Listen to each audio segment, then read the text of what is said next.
你知道吗？有一种食物被称为全球第一名发炎食物，我们每天都可能吃到它，而且一吃下肚就可能引发全身的发炎反应。听起来很不可思议吗？但这正是现代科学逐渐揭露的事实。今天就让我们来聊聊发炎这件事，以及那位潜伏在餐桌上的发炎之王。我们会看看他如何在体内点燃慢性发炎的火苗，并探索最有效的自然疗法来灭火，让身体重回健康。想象一下你平常的一日三餐，早上也许来杯含糖奶茶配上一份甜甜圈，中午匆匆吃了炸鸡和薯条，到了晚上和朋友聚餐又大啖披萨配上啤酒，这样的菜单是不是既平常又满足？但是你可能不知道，这些美味的食物正悄悄在你体内点燃无数微小的火苗。当下你或许没感觉，甚至觉得精力充沛，可是日复一日，身体正在默默为这些选择付出代价。现在我们就来揭开这些隐藏的发炎陷阱，看看它们是如何影响我们的健康。首先，我们要了解什么是发炎性食物。简单来说，就是会在体内引起慢性发炎反应的食物。发炎原本是身体的防御机制，就像士兵对抗入侵时引发的战火。然而，当这场战斗长期持续，火势不灭，情况就不妙了。这里指的正是长期的慢性发炎和一般扭伤、生病时出现的急性发炎不同。急性发炎，例如肌肉拉伤后的红肿热痛，是身体自我修复过程的一部分，通常短期内就会消退。但慢性发炎则仿佛野火燎原，因燃不息，持续伤害身体。慢性发炎就像身体里一直闷烧的野火，日复一日灼烧我们的组织和器官，最终可能酿成疾病。事实上，许多现代人常见的慢性病都和这种隐藏的慢性发炎有关，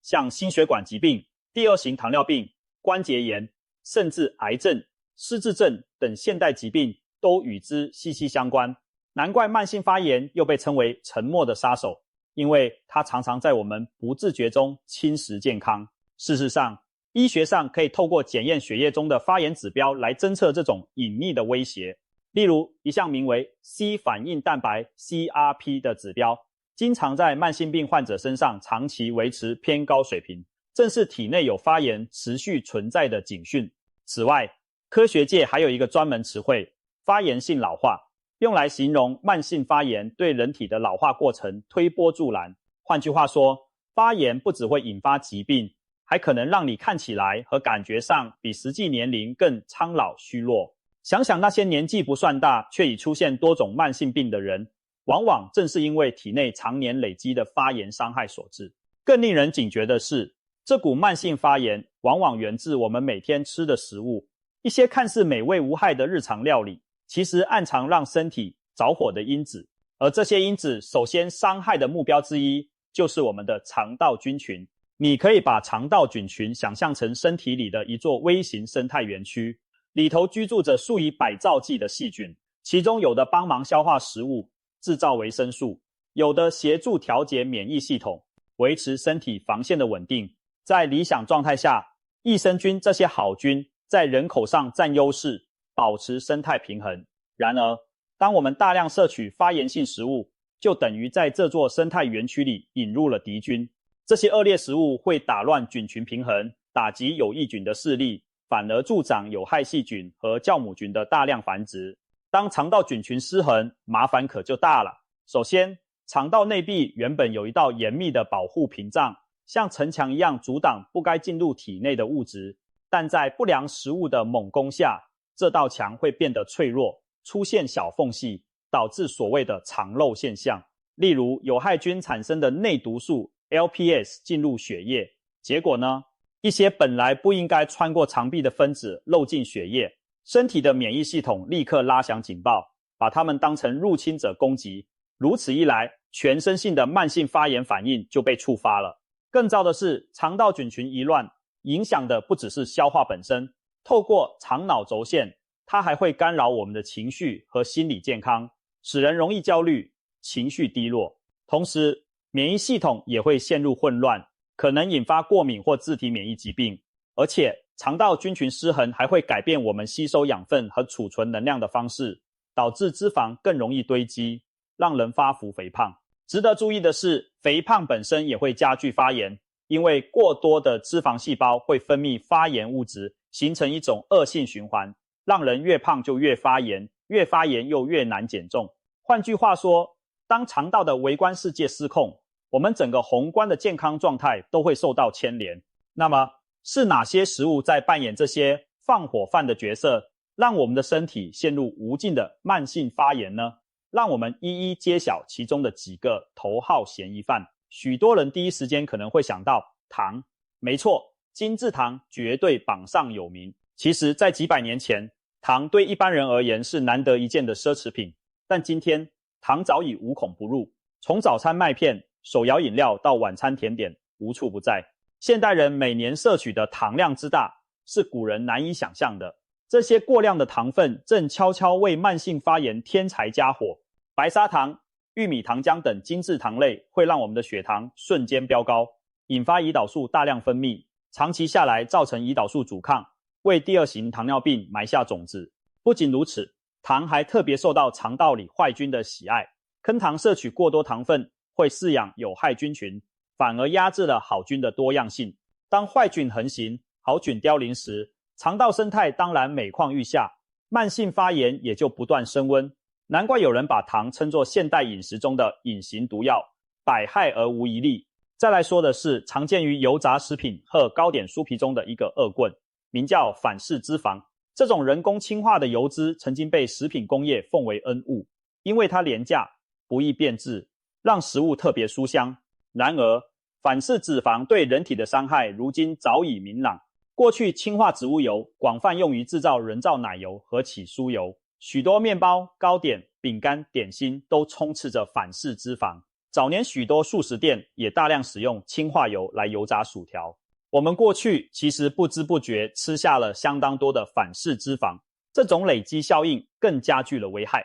它会嵌入我们细胞的细胞膜中，干扰细胞正常运作，引发发炎反应。同时，反式脂肪也不利于肠道好菌的存活，可谓双重伤害。世界卫生组织甚至在2018年呼吁全球在2023年前全面消除食品中的工业反式脂肪，可见这种油早已被认定为健康杀手。例如，美国一些城市在禁用餐饮业反式脂肪后，当地的心脏病发病率也随之下降，可见远离反式脂肪对健康有直接益处。想想看，我们吃下一片酥脆可口的油炸点心时，可能就在不知不觉中把细胞膜都给搞乱了，身体的发炎开关也悄悄被打开。接下来登场的是公认的发炎之王空肠精制种子油。这类植物油被广泛运用在现代食品工业中，也是许多家庭厨房的日常用油，包括常见的黄豆油、玉米油、葵花籽油、菜籽油等。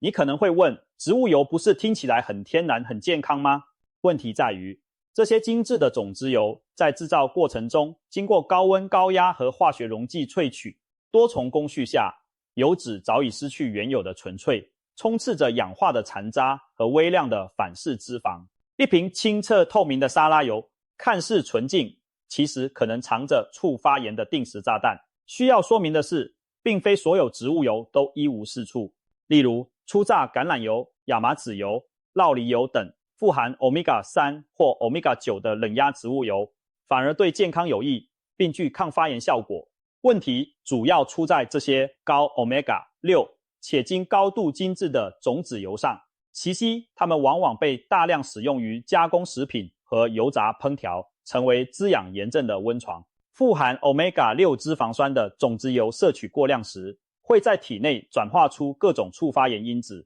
如果再用这些油来高温煎炸食物，更是火上加油。因为高温会产生大量自由基，犹如火星试射，直接损伤我们肠道的黏膜细胞。不仅如此， Omega-6 摄取太多，而 Omega-3 摄取不足，会打乱身体中 Omega-6 与 Omega-3 的比例平衡。现代人饮食中 Omega-6 和 Omega-3 的摄取比例常常高达15:1，甚至更夸张，远远偏离理想的1:1黄金比例。这种比例失衡意味着体内的促炎原料过多，而抗炎原料相对不足，就好比体内堆满了干柴，稍有火花就会燎原。想象一下，在祖父母那一代，烹调多使用猪油、牛油或椰子油等传统油脂，但20世纪中叶开始，许多人在所谓健康观念引导下改用植物油，岂料反而埋下了发炎祸根。难怪有专家形容，西式饮食中种子油的泛滥是一场未经知情同意的全球人体试验，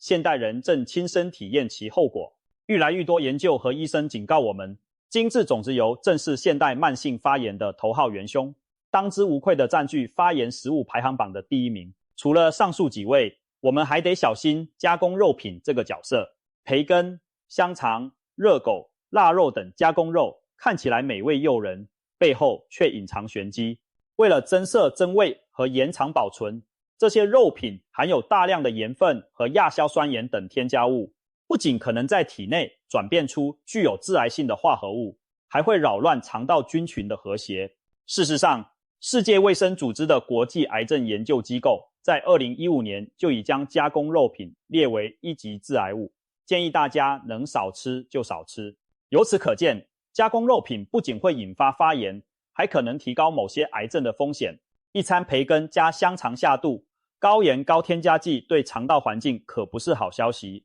长期下来照样引发慢性发炎，也增加心血管疾病与大肠直肠癌的风险。最后不得不提的就是超加工食品，这类食品简直是以上所有坏东西的大杂烩。披萨、炸鸡、薯条、洋芋片、蛋糕、汽水等这些便利美味的加工食品，往往同时包含了高糖、劣质精制油、反式脂肪、过量盐分、各式人工添加剂，甚至还有农药残留物。可以说，每吃下一口超加工食品，就像往身体里倒入一整杯发炎鸡尾酒，对肠道菌群而言，这更是毁灭性的打击。事实上，2014年英国伦敦有位科学家就做过一个惊人的实验，他让自己的儿子，一名大学生，连续10天每餐都吃麦当劳素食餐，结果他肠道中的有益菌种数量锐减了将近一半，菌种数量从约3500种降至1300种。短短10天，好菌几乎死伤惨重，证明这些垃圾食物对我们体内生态系统的破坏力有多强。而当好菌大量阵亡，坏菌乘势而起时，肠漏现象、免疫失调、慢性发炎等一连串健康问题，也就如多米诺骨牌般接踵而至。更棘手的是，这些充斥高糖、高脂、高盐的食品还非常容易令人上瘾。科学研究发现，高糖高脂饮食会强烈刺激大脑的奖励中枢，促进大量多巴胺的释放，让人感到愉悦并产生依赖，就像对毒品上瘾一般。我们常常明知汉堡、薯条不健康，却无法抗拒，那是因为我们的大脑早已被训练得对这些垃圾食物言听计从。长此以往，我们反而更难摆脱发炎食物的掌控，陷入恶性循环。值得庆幸的是，仍有一些族群至今保持着远离精制糖和加工食品的传统饮食，他们罹患肥胖、糖尿病等与慢性发炎相关疾病的比例明显比现代都市人低得多。例如，日本冲绳的长寿老人和希腊伊卡里亚岛的村民，他们常年以天然食材为主，普遍更长寿且少有慢性病缠身。反之，那些高度依赖西式加工食品的社会，则普遍面临肥胖和各种慢性病的困扰。这强而有力地说明了饮食形态对慢性发炎与健康有多深远的影响。听到这里，可能让人有些心惊，毕竟我们平常爱吃的东西几乎全都中枪了。那我们该怎么办？难道从此与美食绝缘，过着苦行僧般的生活吗？别担心，事情没有那么绝望。我们的身体具备强大的修复能力，只要掌握一些关键的自然疗法，就有机会逆转这个发炎恶循环，重拾健康。接下来，我们就来聊聊如何为自己的身体灭火。值得一提的是，许多人习惯靠止痛药或消炎药来围堵发炎症状，但这些手段往往治标不治本。如果不移除引发发炎的根源，体内那团火苗依然可能卷土重来。因此，我们必须从根本上解决发炎问题。好消息是，这场人体内的战争，我们并非毫无胜算。许多人的经验都证明，只要下定决心调整饮食和生活习惯，慢性发炎带来的不适是可以明显改善甚至逆转的。他们当中，有人原本关节肿痛、肠胃反复发炎，整日疲惫不堪，但在遵循抗发炎饮食几个月后，炎症指数大幅下降，症状显著减轻，整个人仿佛重获新生。当然，这不是一朝一夕的奇迹，而是持之以恒的成果。然而，正因为是踏实累积的改变，才更加值得我们身体力行。既然如此，我们应该从哪里开始做起呢？接下来提供几项关键的自然疗法步骤，帮助大家一步步为身体灭火。第一招，调整饮食结构，从源头减少发炎因子。简单来说，就是少吃上述那些高风险食物，多吃有益降炎的天然食物，尽量减少精制糖和含糖饮料，戒掉反式脂肪和氢化油，避免高温油炸的料理，少吃加工肉品和垃圾食物，也尽量戒烟限酒。因为无论香烟还是过量的酒精，都会让体内的发炎反应火上浇油。同时，让餐盘上多一些真正的食物，例如富含天然抗氧化物的蔬菜水果，满是膳食纤维的全谷杂粮，富含优质脂肪的坚果种子，以及提供 Omega-3 脂肪酸的深海鱼。如果平日无法经常摄取鱼类，有些人也会考虑补充鱼油或亚麻籽油等富含 Omega-3 的油品，以确保足够的 Omega-3。这些食物都具有抗发炎的特性。另外，一些日常香料和蔬果也暗藏抗炎功效，例如番茄富含茄红素，有助降低发炎；洋葱和大蒜含有硫化物，能抗菌消炎；姜黄里的姜黄素更是公认的强效天然消炎成分。例如，深绿色叶菜富含维生素和植化素，莓果里的花青素是强力抗氧化剂。脂质方面则可以用富含 Omega-9 和 Omega-3 的油脂，如橄榄油。酪梨取代 Omega-6 过高的烹调油。当我们改变饮食组合，等于拿掉了慢性发炎的燃料，转而添加对抗发炎的食材，身体的内在环境就会朝着降低发炎的方向发展。事实上，世界上有一些饮食形态以抗发炎闻名，例如地中海饮食就强调大量蔬菜水果、全谷、坚果与橄榄油，搭配适量鱼禽白肉。这种均衡饮食正是有名的抗发炎饮食范例。第二招，替肠道菌群补充新兵。前面提到，益生菌在肠道生态中是抵御坏菌的前线部队，所以我们可以主动增援这支正义军队。怎么增援呢？一方面，可以透过市售的优质益生菌补充剂，直接吞下一些好菌到肚子里去，就像空投援军一样。但要记得挑选信誉良好的品牌和适合自己的菌种。另一方面，从日常饮食下手也很重要，多吃一些富含天然益生菌的食物，也就是各种发酵食品，像是传统发酵的泡菜、酸菜，或日本的味噌、纳豆，以及大家熟悉的优格、克菲尔等发酵乳制品。这些食物在发酵过程中培养了大量有益菌，每一口都在为你的肠道输送有菌。经常摄取发酵食物，有助于恢复肠道菌相的多样性，修复受损的肠道屏障，让那道城墙重新坚固起来。随着肠道环境改善，慢性发炎的火势也会逐渐减弱。第三招，帮助身体排毒，把那些火上浇油的坏家伙请出体外。我们体内的肝脏和肾脏就像废物处理厂，日夜帮我们解毒排废，但面对长期慢性发炎，它们也可能不堪重负。我们可以透过几个简单的做法，减轻代谢器官的压力，加速驱逐体内的毒素与发炎因子。首先，多喝水，充足的水分能帮助肾脏把代谢废物冲刷出去。再来，可以尝试适度的间歇性断食，给消化系统一段休息时间，让身体有机会专心修复受损的组织。一周当中选择几天采用16小时不进食、8小时进食的作息，或偶尔来个轻断食日，都能帮助降低发炎指数。而且科学研究发现，断食能启动细胞自我清理的自噬机制，将受损细胞和炎症因子分解清除，等于替身体来一次内部大扫除。除此之外，要确保摄取足够的膳食纤维，因为纤维就像肠道的清道夫，吸附有害物质并促进排便，把那些潜在的发炎柴火通通清出体外。不仅如此，我们还可以善用一些天然的抗发炎食材来支援肝肾功能，比如姜黄富含姜黄素，是强力的天然消炎剂，还能提升肝脏的解毒酶活性。绿茶里的儿茶素是优宜的抗氧化物，帮助中和体内过多的自由基。大蒜则含有抗菌、抗病毒的成分，对清除体内不良微生物、减少发炎也很有帮助。透过这些方法，我们等于是在帮身体打扫战场，运走残骸，让发炎的土壤无处滋生。最后一招，善用天然草药，并调整生活作息，为身体降火，同时调适身心，也能让我们内在的火苗